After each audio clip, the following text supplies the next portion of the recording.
In today's video, I'll show you how to add navigation buttons in Looker Studio reports so users can move through your report easily and professionally.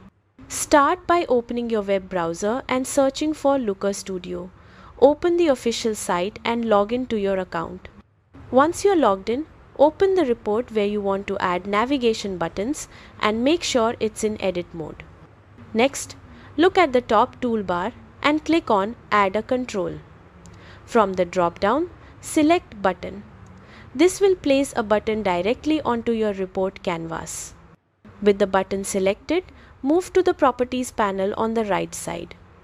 Here, you'll set what the button actually does. Under the Action settings, choose how you want the button to navigate. You can send users to a specific page, move to the next page, go back to the previous page, or jump to the first or last page of the report.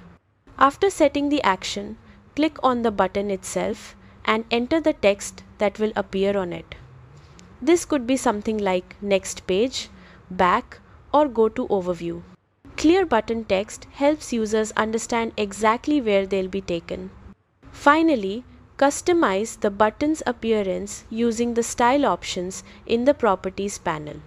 You can adjust colors, font size, and layout so the button matches your report's design and stands out without being distracting.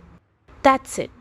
You've successfully added navigation buttons to your Looker Studio report, making it easier for viewers to explore your data smoothly and efficiently.